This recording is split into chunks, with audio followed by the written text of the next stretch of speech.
Hey, everybody. Thanks for being back with us. Glad to have you on this Tuesday. We're continuing through the 10th chapter, the Gospel of John. Yesterday, Jesus had some things to say about being the gate, and today we kind of continue that vein. Started yesterday talking about sheep and shepherding, and today we move into what I would say, Michael, is probably the most beloved image of Jesus. I am the good shepherd. And remember, Jesus in John says 7 times, I am, and then gives himself a title. Today we get this one here in verse 11. And let me start reading there. I'll read for a few verses and then we'll come back and talk it through. I am the good shepherd. The good shepherd lays his life down for the sheep. The hired hand, who is not the shepherd and does not own the sheep, sees the wolf coming and leaves the sheep and runs away. And the wolf snatches them and scatters them. The hired hand runs away because the hired hand does not care for the sheep. I am the good shepherd. I know my own know me, just as the Father knows me and I know the Father. And I lay down my life for the sheep. I have other sheep that do not belong to this fold. I must bring them also, and they will listen to my voice. So there will be one flock and one shepherd. For this reason, the Father loves me, because I lay down my life in order to take it up again. No one takes it from me, but I lay it down of my own accord. I have power to lay it down, and I have power to take it up again. I have received this command from my Father. Again, the Jews were divided because of these words. Many of them said, he has a demon and is out of his mind. Why listen to him? But others were saying, these are not the words of one who has a demon. Can a demon open the eyes of the blind? So I think it's hard to get past these opening words, I am the good shepherd, without thinking of the paintings, Jesus carrying the lamb, the idea of the 100 sheep and go to look for the lost one. This has been one of the signature images, I think, of Christianity as it comes to Jesus. It's visible, visual. There's much here. And I think we have to be careful, Michael, that doesn't keep us, the sentimentality of it doesn't keep us from what Jesus is saying here, especially here in John, where it's not just being a good shepherd, it's a willingness to sacrifice on behalf of the sheep, and it is a commitment that others do not have. And so I think we want to be careful as we unpack this, not to be content with, the old emotional image of Jesus bringing the lost sheep home.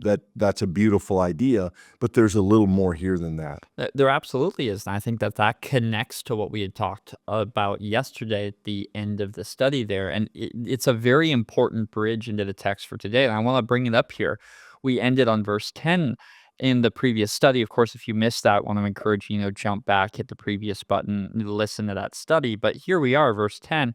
I came that they may have life and have it abundantly, exceedingly, greatly. And I just really want to make the point here that immediately when we start talking about the good shepherd, who is the illustration of life and what that life is, you see here in verse 11 that the good shepherd lays down his life for the sheep. So life here, abundant life, the source of it, the fount of it, is someone who's willing to give up their life for the sake of the sheep. And that is where we have this amazing kingdom turn that happens all throughout the Gospel of John. This book is all about inversions, about what you would expect, right? In the beginning, we start with that idea that light comes into darkness. We have that sight comes to the blind. Now, Clint, we have that life is given up so that life might be extended to the sheep. And so you're exactly right. Sentimentality, which it's good to have a comforting image of Christ. I don't want to take that from anybody, but this is deeper than that. This is that plus far more.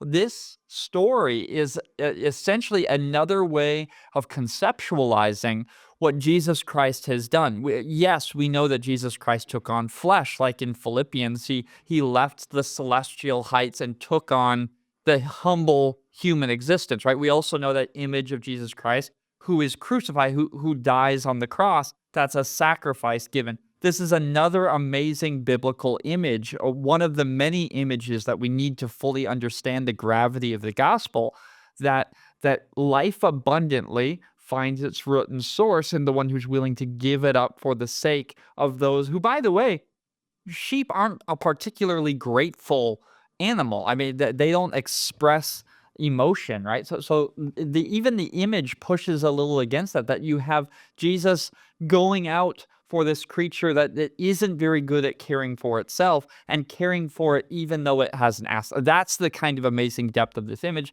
Yes, it's meaningful and powerful. We have lots of sort of cultural images that help us get that in mind. But this text is theological in a way that we might miss if we read by it too quickly.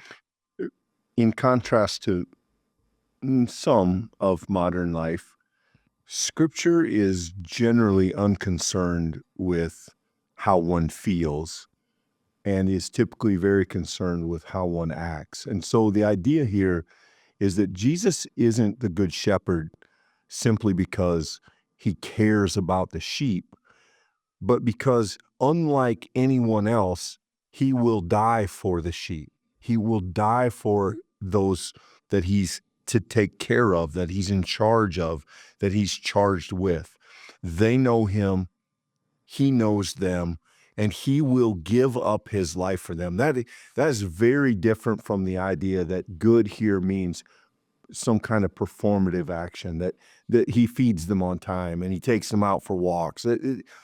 Good here is so much deeper than the way that we normally hear that word. I lay down my life for the sheep. That is by far what characterizes these words. I am the good shepherd.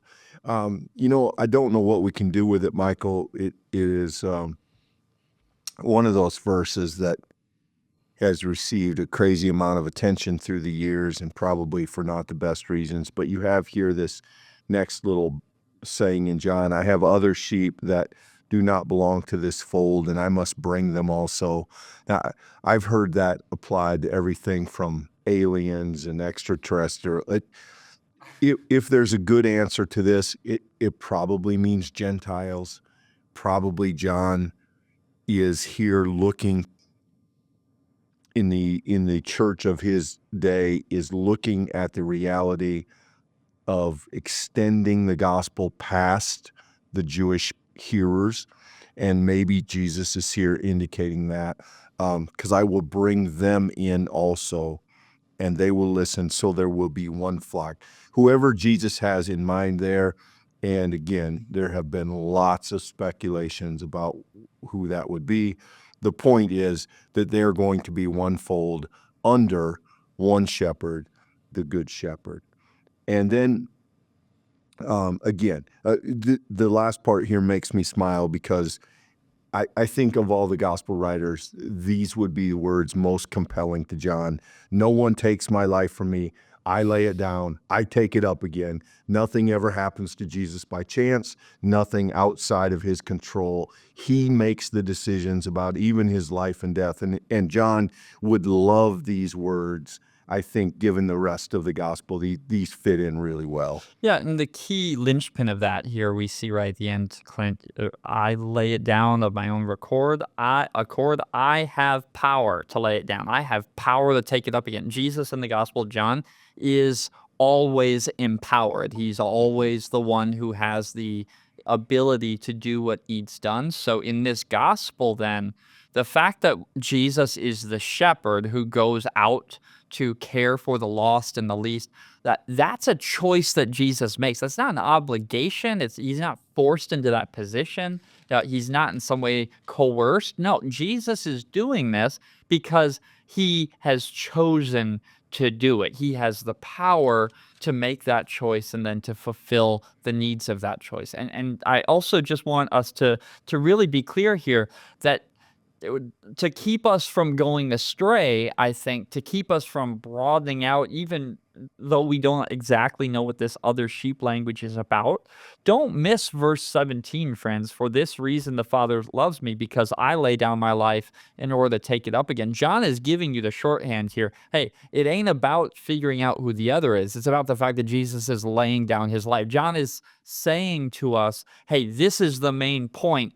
Don't lose the path for the thing that Jesus is trying to teach here. So I just think, Clint, this is another example of one of those texts where people come to the Gospel of John and they find one thing that may sound really, really interesting or a little off the wall, and then let their imaginations run wild. And the thing that they miss in that action is the deep spiritual hope and truth that comes from this text, right? It's the promise that at the end of the day, Jesus is willing to give up everything so that we ourselves might not only see what the kingdom looks like, but that we might receive from him the gift that then he will call us to give to others, the witness that we will have as we share with others the truth of what we received. And this is the amazing way that John paints the language, that Jesus is using this sheep shepherd image to help the people see the extent, the inversion of what Jesus is willing to do,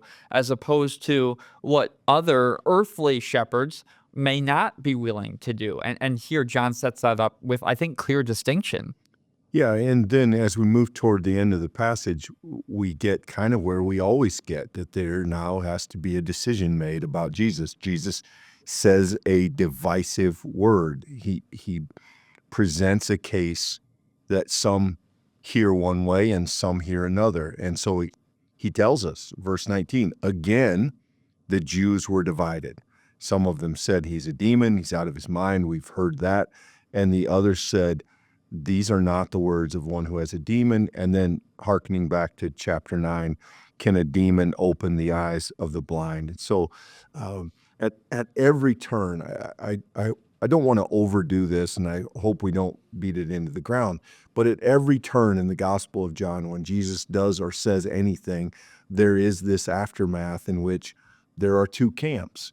And it's John's way, I think, of continually keeping the question of who is Jesus and what do you believe in front of the reader. And I think it's well done. It's consistent.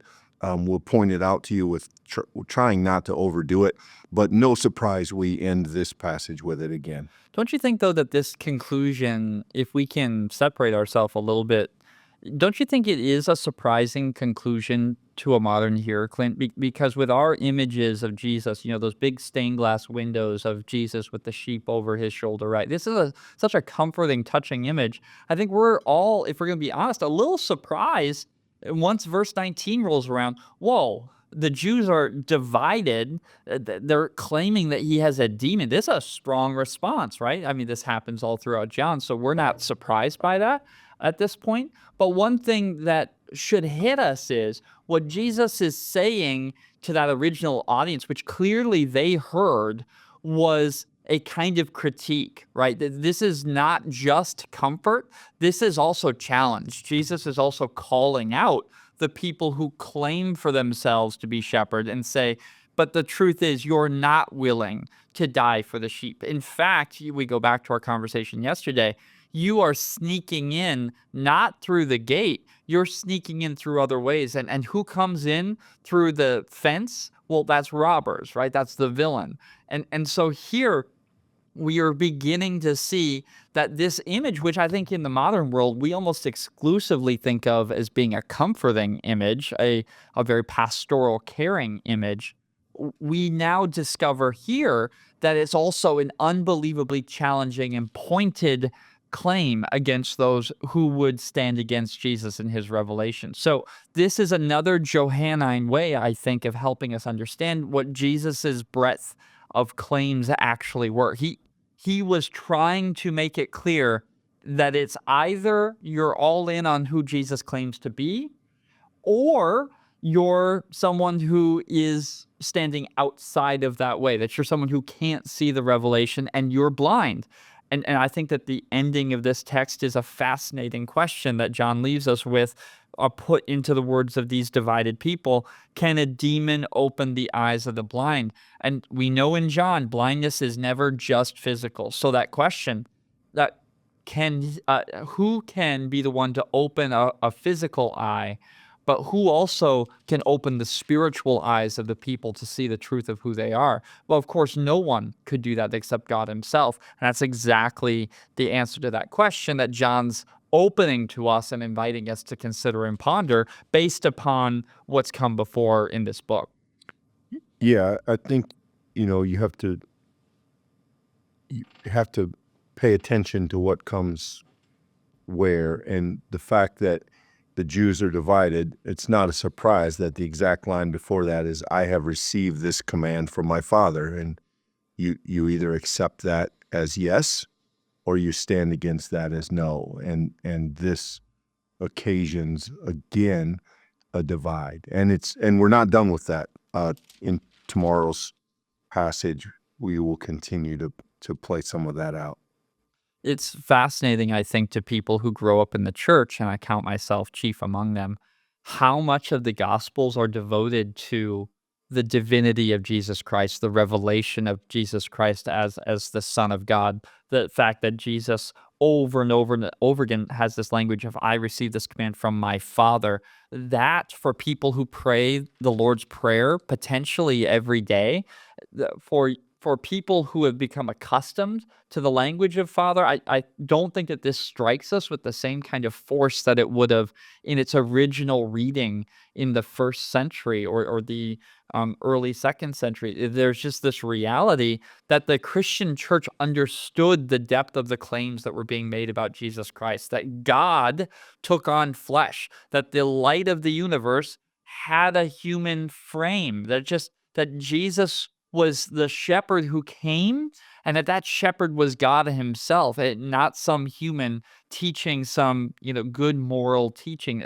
The claim embedded in this is a divisive claim. We know that because of the text itself. John goes out of his way to make sure we have ample illustrations to prove that point. But Clint, I think if we were to hear it with its force today, we would continue to find it divisive. What Jesus has to say is a very, very specific and clear point. And the gospel writers, John does this so exceptionally well, wants it to be clear that we can't sneak out from underneath that this is what Jesus says and this is what means. So the question is, so then what do we believe? And yes, uh, do we say this often? I think so. I hope that it doesn't become boring. I hope it just simply emphasizes John clearly believes that we need to hear the force of that. And so John presents it through many, many, many different lenses. I think in our modern experience, we've carved out a sort of third way about Jesus where people could say, he's a good teacher, he's a religious man, he's a nice guy, he's not this or that. And that really is outside of the Bible. I think when you read the New Testament, Michael, you have clear decision to make. Jesus is yes, what Christians and Scripture and Jesus claims for himself, or he isn't. And I think John helps us maybe clarify that the Bible doesn't see a lot of middle ground that would allow you to say, "Oh no, he means good things. He's just misguided or misunderstood." It's more stark than that. The choice is very much clearer than that in the gospel, and maybe it's good to be reminded of that once in a while. Yeah, I think the scholarly response to that would be I think that's really um, uncontrovertible sort of reading when you read scripture as it comes to us. I think that maybe the only scholarly response that you would have to that is, well, because the church has crafted the Bible to say it that way, right? Or some kind of critique like that. But the point that the Bible's trying to make, yes, it comes through abundantly clear. And that earliest generation, and this wouldn't be disputed, those earliest generations of Christians believe that this was an essential part of the family story, that this needed passed down. And so it comes to us. And then the question that remains is people 2,000 years removed, entire continents away, a world changing history that's happened for, every generation.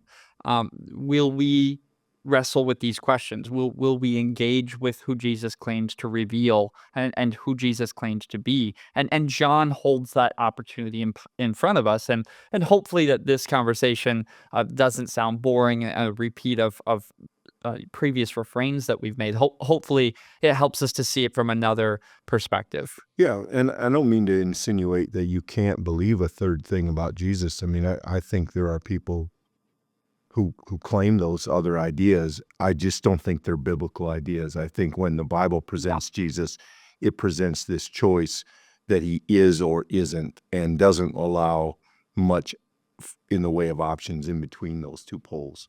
That's where we find ourselves today. Of course, we need to continue tomorrow. So thanks for spending your time with us as we continue this study of the Gospel of John. We turn to verse 22 tomorrow. Till then, give this video a like if it's helped you. It really helps others find it in their own study of the Gospel of John. Certainly subscribe if you want to stick with us through this study or other studies like it. And until we see you tomorrow, be blessed.